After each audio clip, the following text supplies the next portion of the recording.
औषधं पोचली 3 दिवसानंतर. त्यांचा 7 दिवसानंतर फोन आला, ठणठणीत आहे 97, खुश, ताप नाही, खोकला नाही, काही नाही, काही नाही, काही नाही. आता मला हे सगळं हे एक उदाहरण आहे. हे एखादं असं चुकून उदाहरण असू शकतं. एक तरी उदाहरण आहे ना, मग समजून घ्या आणि अप्लाय करा ना, प्रयोग करा ना. तुमच्याकडे नाही होते ना, जमत नाहीये ना तुम्हाला, नाही नाही जमत नाहीये पण आम्ही मान्य नाही करणार, हा टास आहे. ऑक्सिजन आपल्याला नकोय, लक्षात घ्या. ऑक्सिजनची गरज आपल्याला अजिबात नाहीये. आपल्याला श्वास घेण्यासाठी हवा हवी आहे. हवेत फक्त 20% ऑक्सिजन आहे. 100% ऑक्सिजन इज पॉइझन. तो लोड आपण सहन करू शकत नाही, आपलं शरीर घेऊ शकत नाही. ते एखाद्याला 80,000 पगार आहे आणि त्याला 8 लाख पगार झाला तर त्याला हार्ट अटॅक येऊ शकतो.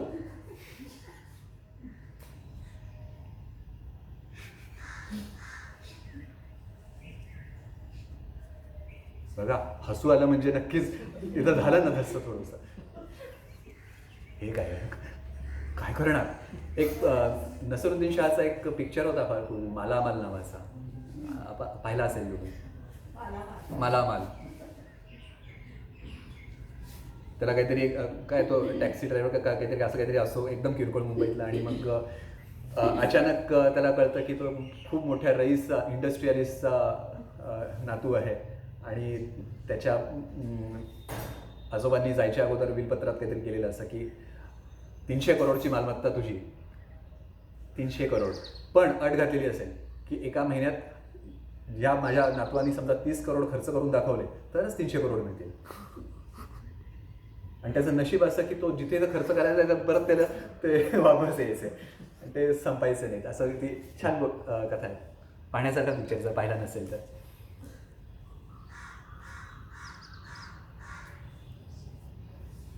ऑक्सिजन पॉइझनिंग सुद्धा गोष्ट होतीये.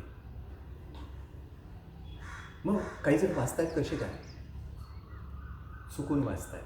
म्हणजे ज्यांचं इंडायजेशन क्लिअर होतंय त्या अवस्थेत, तिथे ते हवा घ्यायला सुरू करू शकतायत त्या अवस्थेत, अशा लोकांची ऑक्सिजनच्या लेवल्स वाढायला लागतात. ऑक्सिजनची गरज कमी पडायला लागते मग ऑटोमॅटिकली, त्यामुळे होते आणि ते कसे बाहेर येतात. फर्स्ट, ऑक्सिजनची गरज नाही, ही पहिली. ऑक्सिजन सिलेंडरमधल्या ऑक्सिजनची गरज नाही, ही पहिली गोष्ट. दुसरी गोष्ट, ही अँटीव्हायरल ज्या गोष्टी दिल्या जात आहेत, नावं तर तुम्हाला माहितीच आहेत, ज्याचा काळा बाजार पण होतोय. काल मला एक संगमनेरमधून फोन आला, डॉक्टर ते 2 इंजेक्शन झालीत रेडमिसिव्हरची. रेडमिसिव्हर, ठीक आहे, रेडमिसिव्हर तर रेडमिसिव्हर. लोकांना नावं सुद्धा नक्की क्लिअर नाही आहे आणि अपेक्षाही करणं योग्य नाही अशा लोकांना. पण तुम्ही ज्याला व्हायरस समजताय, तो एक्सोसोम आहे, तो बिचारा चाललाय बाहेर, तो कुठून बाहेर जाणार? तो कुठून बाहेर जाणार? युरिनमधून, घामातून, शीतून आणि खोकल्यातून आणि शिंकण्यातून. पण तुम्ही काय केलं? शिंकण्याला चोरी, खोकायला चोरी, लोक दाबून ठेवताय. प्रेशर्स आहेत. विचार करा, तुम्ही खाली कुकर लावलेला आहे, प्रेशर क्रिएट झालंय प्रचंड आणि शिट्टी दाबून ठेवली आहे, काय होऊ शकेल? फुटते. तुम्ही शिंकू दिलं नाही आणि खोकू दिलं नाही तर छातीचं काय होऊ शकेल? फुटते. आज तिथल्या टिश्यूजवर दांड फोर्सेसनी टिश्यू डॅमेजेस होतात. ही डॅमेजेस तुम्हाला ते HRCTत दिसतात. आणि बघा कोरोना व्हायरसनी काय केलं, आणि हे बघा ज्यांनी वॅक्सिन घेतलं त्याच्यात 30% कमी राहील. आनंद आया असा नावाचा एक व्हिडिओ आहे, व्हायरल येतोय ना, आनंद आया, बहुत आनंद आया, जिस तरीके से आपने दिखाया तो बहुत ही अत्यानंद आया. तो हे काय करताय तुम्ही? तुम्ही पॅक करताय सगळ्यांना सगळ्या बाजूनी. जे नॅचरल आहे, जे बाहेर फेकायला हवंय, आणि काय फेकताय तुम्ही? एक्सोसोम्स, जे बाहेर पडायला पाहिजे त्याला काही अजिबात त्यांनी कुणाला काही त्रास होऊ शकत नाही. एक गंमत सांगतो तुम्हाला, माहित नाही स्पॅनिश फ्लूमध्ये इतके लोक मेले होते, एशियन फ्लूमध्ये तितके लोक मेले होते, हाँगकाँग फ्लूमध्ये तितके लोक मेले होते. रिसर्च आजही उपलब्ध आहे. रिसर्च पेपर्स जर बघितले तर खरे रिसर्च केलेले, आता कम्प्युटर मॉडेलिंगवरचे नाहीत, त्यावेळी रिसर्च केलेले लोकांनी. स्पॅनिश फ्लूमध्ये सुद्धा लोकांनी रिसर्च करताना ज्याला झालेला आहे त्रास त्याच्या समोर व्हॉलंटियर्सनं बसवलंय 2 इंचावरती त्याच्याबरोबर, आणि अर्धा तास 1 तास बसवलंय, त्याला खोकायला लावलंय, शिंकायला लावलंय, सगळं करायला लावलंय, टच करायला लावलंय, सगळं करायला लावलेलं आहे. एकही केसमध्ये इलनेस आला नाही. The contagion theory is false 100%. ती कधीच प्रूव्ह झालेली नाहीये. मी किती खोकलो आणि शिंकलो, अरे मागच्या वर्षापर्यंत बाजूला खोकणारा बसलेला असेल, शिकणार बसेल तर आपण निवांत बसायचो. हात धरकी समोर एवढंच फक्त बोलायचो, कारण ते एटिकेट्स आपले फक्त, बाकी त्यात काही बाकी काही त्यात विशेष नाही. अशा असंख्य समाज आहेत जिथे हे काही पाळलं जात नाही, म्हणून ते काय तिथे दणकन आजारी पडतात नाही. सोमालिया आणि इथल्या गोष्टीच वेगळ्या आहेत. तिथलं कुपोषण आहे, त्यांना स्वच्छ पाणी नाही, स्वच्छ हवा नाही, स्वच्छ अन्न नाही, चांगलं अन्न नाही, पौष्टिक अन्न. त्यामुळे शरीरातले धातू, शरीराचे टिश्यूजच बनत नाहीत नीट त्यांचे. त्यांना कुपोषित ठेवलं जातं, आणि कुपोषित राहिला की आम्हाला फिलॅन्थ्रॉपी करता येते, सेवा करता येते. हा सगळा प्रकार आहे. ऑक्सिजन तुम्हाला नकोय, तुम्हाला हवा हवी आहे, आणि तुमची हवा अडवली गेली आहे. तुम्ही टेकडीवर जायचं नाही, तुम्ही मोकळ्या रानात जायचं नाही, तुम्ही बीचवरच्या समुद्राची डायरेक्ट हजारो मैलांपासून शुद्ध हवा सगळ्यात येते, ती घ्यायची नाही. तुम्ही मास्क लावून बसायचंय घरात, आणि जर तुम्हाला हवेची कमतरता पडली तर तो सिलेंडर मधून घ्यायचा आहे.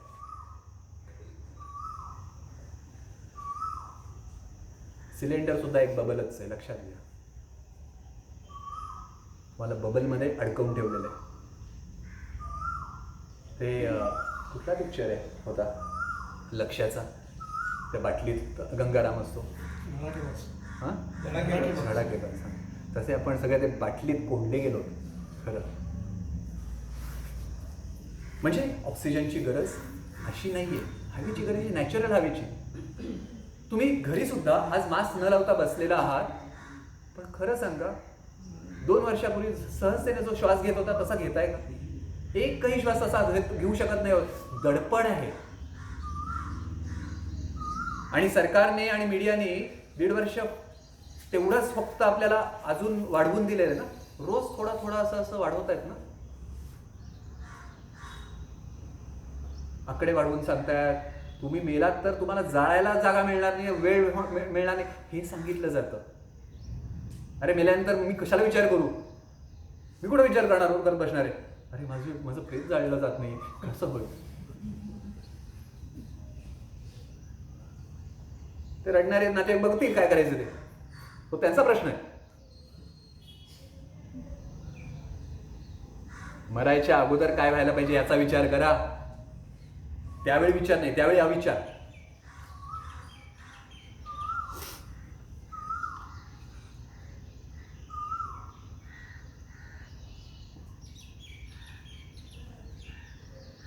काल का परवाचीच बातमी वाचली, टीव्हीवर वाचली असेल. ट्राय म्हणजे telecom regulatory authority of India ने वोडाफोन, आयडिया, जिओ, एअरटेल वगैरे वगैरे अशा 5-6 ज्या लिडिंग कंपनीजना 5Gच्या ट्रायल्स घ्यायला परवानगी दिली. म्हणजे काय, ट्रायल्स आता सुरू करणार. हे ट्रायल्स घ्यायला सुरुवात कधी करणार, कुठपर्यंत होणार, साधारणतः सप्टेंबरमध्ये. म्हणजे अगदी योगायोगाने 3री लाट येणार आहे त्यावेळी. योगायोगाने बघा 3री लाट येणार आहे, नेमकी त्याच वेळी येणार. आता काय येतो योगायोग, होतो कधी कधी. आत्ता जे काय चाललंय 2री लाट, यात तुम्ही टेस्टिंग केलेलं आहे, जिथे जिथे तिथे लाट आलेली आहे. पहिली लाटही तशीच झालेली आहे. कशाची लाट, 5G. म्हणजे काय, तुम्हाला काय म्हणायचं, 5G नाही होत आहे. असं कुठे सिद्ध झालेलं नाही. सिद्ध झालेलं नाही. काय केलं तुम्ही सिद्ध झालेलं नाही म्हणण्यासाठी? काय केलंय? कुठला रिसर्च आहे? कारण रिसर्च असा आहे की 5G म्हणजे 60 GHz सारखी फ्रिक्वेन्सी, 60 GHz आपण एक अंदाज घेऊया म्हणजे आपल्या समोर अंदाज घ्यायला पाहिजे. 60 GHz म्हणजे काय? म्हणजे नक्की काय? विचार करा. आपलं घड्याळ असतं, त्या घड्याळाला लोलक असतं, पेंडुलम. एका सेकंदात टक टक टक टक, एका सेकंदात एक सायकलची मुवमेंट आहे. असं समजा की एका सेकंदात एक सायकल होते, त्याच्या एका सेकंदात 1000 झाल्या तर त्याला म्हणायचं 1 किलो हर्ट्झ. 1000 वेळा झाली तर एका सेकंदात तर त्याला म्हणायचं 1 मेगा हर्ट्झ. अजून 1000 वेळा झाली तर 1 गिगा हर्ट्झ. आणि अशी 60 वेळा जर झालं तर ते 60 गिगा हर्ट्झ.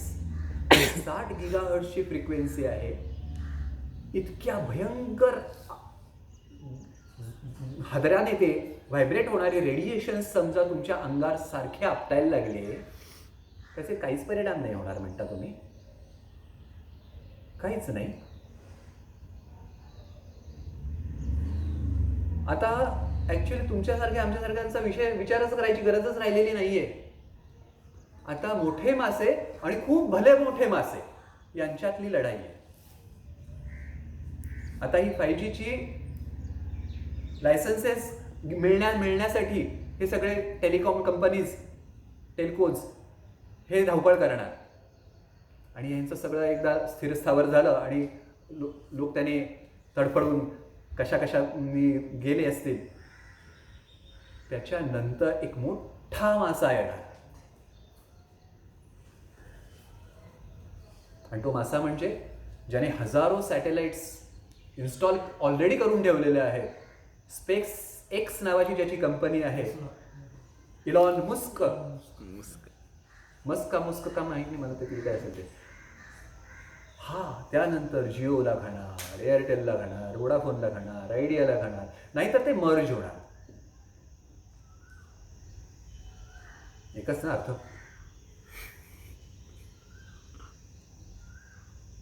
सॅटेलाइटचा नेटवर्क झाले पृथ्वीच्या भोवती. अख्ख्या हजारो सॅटेलाइट्स इन्स्टॉल्ड आहेत.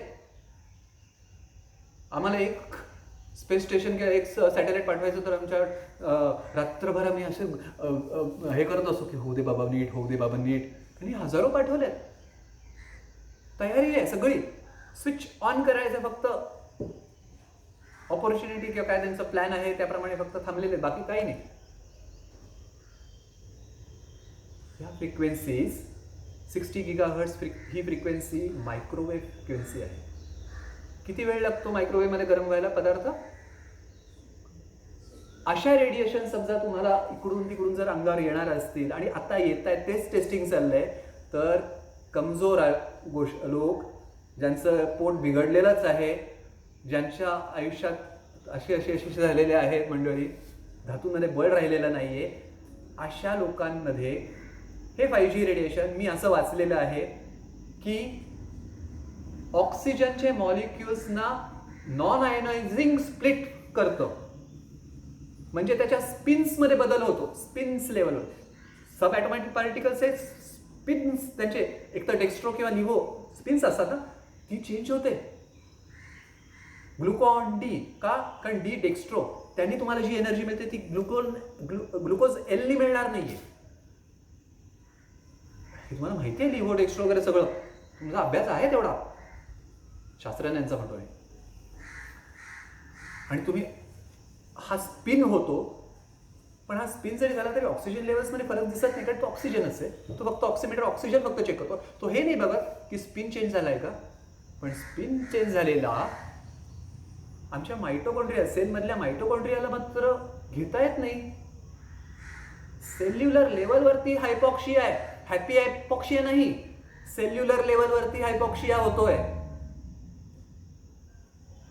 ऑक्सिमीटर ओके दिसतोय, तिथे श्वास घ्यायला काही विशेष त्रास होत नाहीये, पण सेल्युलर लेवलवर तो ऑक्सिजन आम्हाला वापरता येत नाही. लक्षात येते कसलं डेडली काम आहे चाललंय? कळलं नाही म्हणजे तुम्ही काय म्हणता? परत सांगू, ऑक्सिजन स्प्लिट होतोय, O2 आहे ना, तर O2 रेग्युलर स्प्लिट होताना कसा होणार आहे? 2O मायनस असा रॅडिकल तयार होईल ना. केमिस्ट्री थोडीशी केमिस्ट्री. हां, O मायनस म्हणजे एक इलेक्ट्रॉन ॲड झालाय, इकडून एक असा तो चार्ज झालेला रॅडिकल आहे, निगेटिव्ह रॅडिकल असलेला ऑक्सिजन आहे. हे दोन एकत्र आले, एकमेकांचे इलेक्ट्रॉन शेअर केले, तर ऑक्सिजनचा मॉलिक्यूल तयार झाला. आता इलेक्ट्रॉन्स वेगळे नाही झालेले, ते तसेच आहेत, फक्त स्पिन चेंज झाला. मे बी इलेक्ट्रॉनचा, मे बी न्यूक्लियसमधल्या वेगळ्या गोष्टींचा स्पिन चेंज झाला आहे. तर आता तो तसा राहिला नाही. म्हणजे बघा, तो माणूस आहे ना, किंवा हल्ली ती माझ्याशी नीट बोलत नाही, बदलली म्हणजे दिसायला तीच दिसते, तशीच दिसते, पण हल्ली वागणं बदललं तिचं, त्याचं कुणाचंही. म्हणजे काय, वजन तितकंच आहे, खातोय तितकंच आहे, फोटो पण तसाच दिसतो, सगळं ते, पण वागणं बदललं. म्हणजे आधी तो क्लॉकवाईज स्पिन करत होता, आता तो अँटी क्लॉकवाईज स्पिन करतोय. म्हणजे काही फरक नाही. एक कल्पना करा की पृथ्वी अशी फिरतेय, क्षणार्धात ती अशी फिरायला लागली तर काय होईल? असं एक कुठला तरी पिक्चर आहे ना की पृथ्वी थांबली तर काय होईल, असे काहीतरी मूवीज आहेत ना, आणि ते मग काय कल्पना सगळ्या की उलटी फिरायला लागली तर काय होईल, अचानक आपलं काय होईल? काही नाही.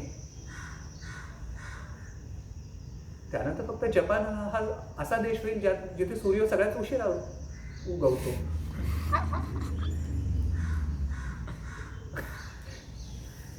गंमत अशी आहे की हे जेव्हा असं काहीतरी होतंय, तुम्हाला तो ऑक्सिजन वापरता येत नाही, पण हे फक्त ऑक्सिजन लेवलवरती आपण बघतोय.